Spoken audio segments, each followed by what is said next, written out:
foodies, what is going on? Savvy Sipper here with a food and wine pairing. Happy New Year! It is finally 2021. Let's put 2020 behind us and enjoy this new year. So starting off, let's enjoy with a awesome wine pairing. I've got two red wines here, and they're both from Italy. I have a straight up Cabernet Sauvignon, and the other one is a red blend. It's Cabernet, Merlot, and Sangiovese. So I'm expecting that one to be a little bit lighter. I chose just classic, cheese with red wine and some chocolate with red wine. I'm interested to see if I like the heavier Cab Sauv or the lighter red blend better with the cheese and or chocolate.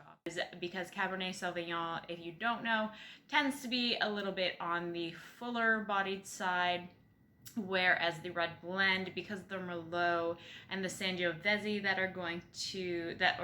are with the Cabernet, they're gonna make that a little bit on the lighter side. So when we're talking heavy and light, we're talking about body. This is gonna be a great content creator for me this year. I got this for Christmas. Awesome book, awesome gift. It's the Wine Folly Master's Guide to Wine. I can't wait to get even more into this and to share a lot of the content with you guys.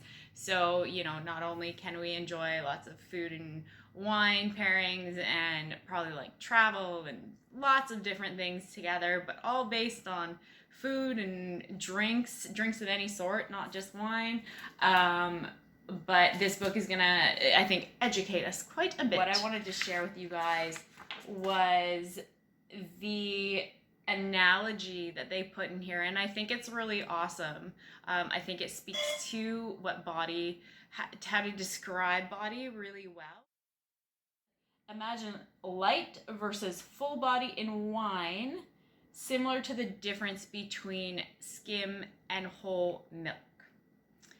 So as you know, skim milk tends to taste much lighter because there's so much less fat in there. It's not gonna fill your mouth like whole milk.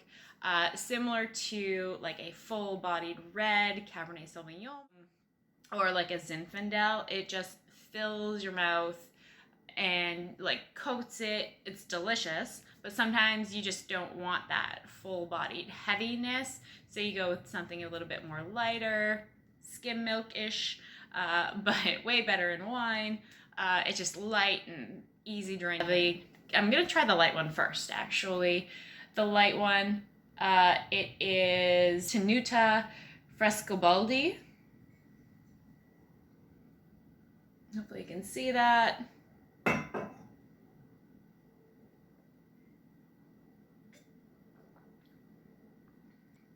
I would say that to me tastes very red berry forward, a hint of vanilla, definitely some spice in there. And then this is the Cabernet Sauvignon from Italy. Looks like it's got a few awards. It's called Spinelli. Pretty cool label. Looks like a cake. No, that's not a cake. It's not a cake. It's I think it's like a town or something. Anyway, I'm gonna just drink.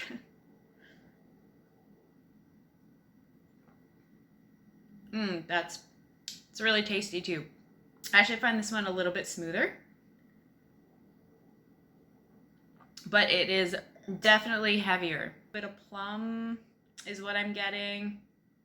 Not as much spice, just a hint, but definitely a little bit of vanilla in both, which I like those characteristics in a red. So not sure about you, but if you do, I highly recommend either of these wines. I'm gonna go ahead and see which one I like better with the cheese. I just have a few pieces of some aged cheddar here.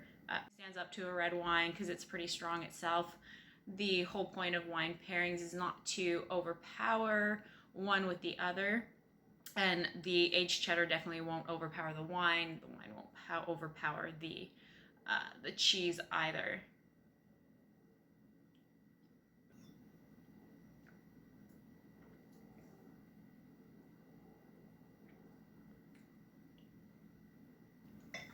It's very nice with the blend. Not a huge change in taste, to be quite honest. It maybe toned down the spice a little. I got quite a bit of spice when I tried it on its own at the start, but the aged cheddars seem to mellow that out. Now I'm going to try it with just the Cab Sauv.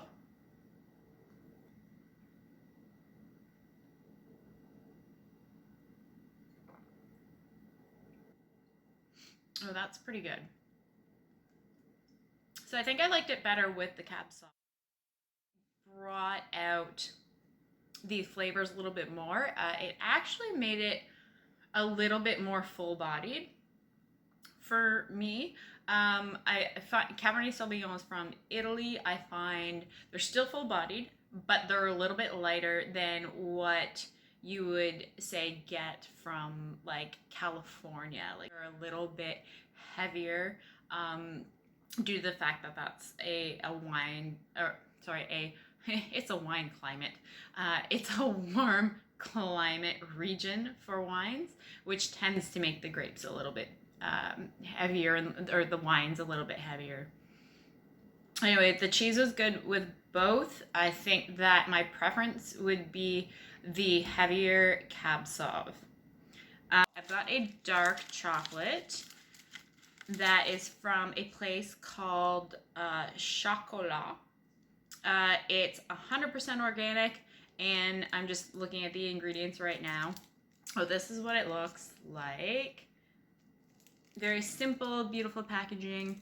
And the ingredients are just cocoa beans and raw cane sugar. So that's pretty awesome. The less ingredients in your products, usually the better.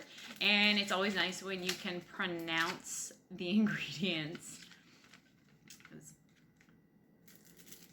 And I love dark chocolate. Like, honestly, the darker, the better. I love the bitterness in dark chocolate. So, oh, it's such like, oh, really, it's very nice looking chocolate.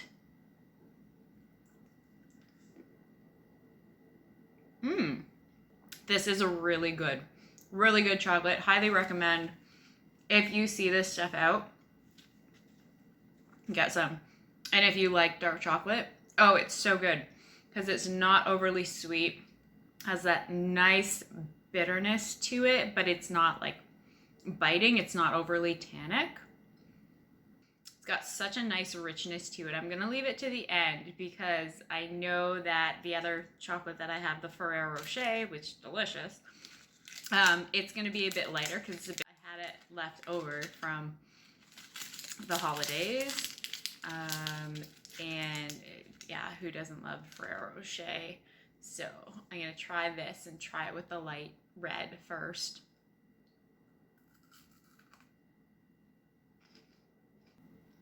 I love hazelnuts and chocolate. I'm not huge on milk chocolate, but the Ferrero Rochers are really tasty. I think it's because of the hazelnut for sure.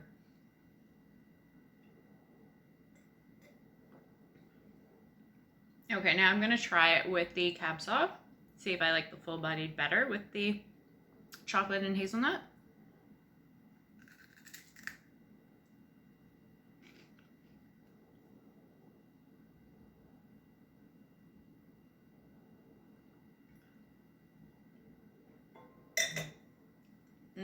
No. I definitely preferred the lighter bodied red blend with the Ferrero. I felt that it actually made the Cabernet Sauvignon almost like sour. So I think it brought out the acidity a bit more, but a little too much. And I know for myself, in a full-bodied red wine, I don't really prefer to have a lot of acidity. I love acidity in wine. Generally, I love acidity in white wines for sure, and champagnes and our sparkling wines, great with more acidity. Lighter reds are a little bit better with acidity. The heavier reds, not so much. So my vote for the Ferrero Rocher goes to the lighter red. So last but not least, I get to try this delicious chocolate again with you guys, and I'm gonna try it with the reds. It's so good. I don't think I can say that enough. It's really good quality chocolate.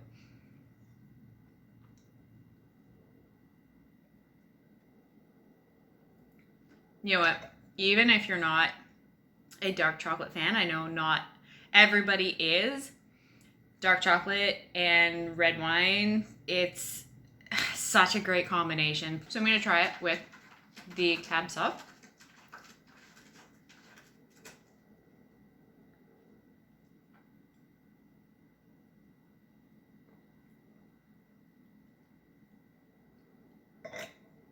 That was also really good. So I don't know if I really have a preference for this round. They are both extremely good with this chocolate. It was definitely my favorite of the three foods with both of the wines. So just to recap, with the aged cheddar cheese, definitely a Cabernet Sauvignon, a heavier red wine is what you're gonna want to go with. Now this is my palate and this is my opinion, so you don't necessarily have to agree, but just, you know, for the video's sake, these are my recommendations. So yeah, the Ferrero Rocher was definitely nicer with the red blend, which was a little bit of a lighter bodied red. And then lastly, the dark chocolate, I think just like my number one recommendation is to go out and try this chocolate. You maybe don't have to get it as dark as what I have here. The chocolate is such great quality, and I think that it would honestly go with any red wine. So yeah, just try the chocolate, get some red for yourself, and have yourself a really enjoyable evening. So that being said, I think I'm gonna wrap it up here. Please like this video, share, subscribe, comment to let me know what you want to see, and I will see you in the next video. Cheers, foodies.